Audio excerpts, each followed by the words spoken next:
Ce qu'on refoule ne disparaît jamais. Bonjour, bonjour.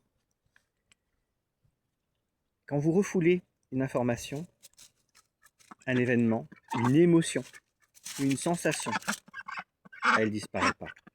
Elle est juste renvoyée quelque part où, pour le moment, vous ne la voyez pas, vous ne la sentez pas.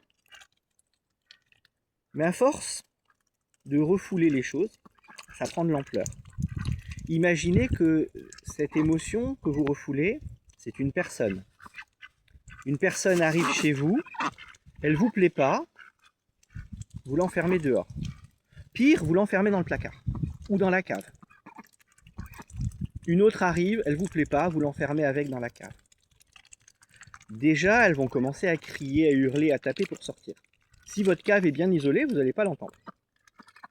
Et vous continuez comme ça à refouler encore et encore et encore des émotions qui ne vous plaisent pas. À un moment, il va y avoir tellement de monde dans cette cave que soit ils vont avoir suffisamment de voix pour que vous les entendiez, et ça va vous casser les oreilles, soit ils vont commencer à défoncer la porte, voire à démonter votre maison pour pouvoir sortir. C'est pareil pour vos émotions.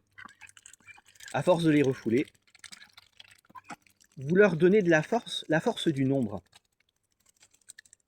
Et donc elles vont prendre toute cette puissance pour ne devenir qu'une seule entité, qui va avoir la force nécessaire de vous bousculer, de sortir au grand jour et de s'exprimer. Et s'il y a eu énormément de temps, d'années, de refoulement, de rage parce qu'elle n'a pas été écoutée, cette émotion va être violente. Et vous n'allez pas la faire taire comme ça. Potentiellement, elle va vous blesser physiquement. Donc c'est pas bon. C'est pas quelque chose qu'il faut faire. C'est pas quelque chose de sain.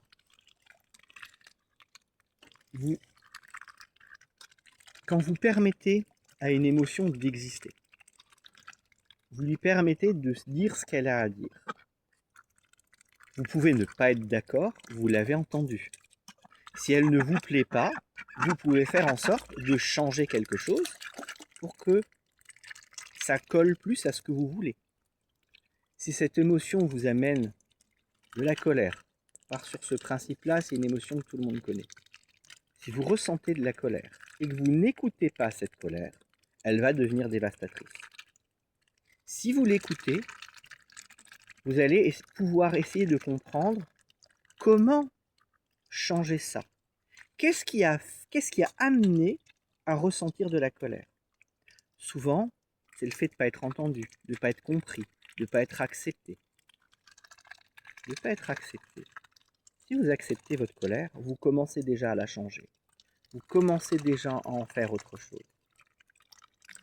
Sur des émotions qui arrivent, sur des petites choses, c'est relativement facile, avec l'expérience, avec le temps, avec l'habitude, de corriger ça de manière positive, non pas en niant ou en refoulant l'émotion, mais en l'écoutant, en l'analysant et en faisant en sorte de changer ce ressenti. Quand c'est là depuis longtemps, quand c'est puissant, c'est pas facile. C'est même quasiment impossible de le régler seul. Et c'est là que des personnes comme moi entrent en jeu. Ne refoulez pas vos émotions. Accueillez-les. Non pas pour les laisser tout détruire, mais pour leur permettre de ne pas monter en pression jusqu'à aller à tout détruire. À bientôt. Ciao, ciao.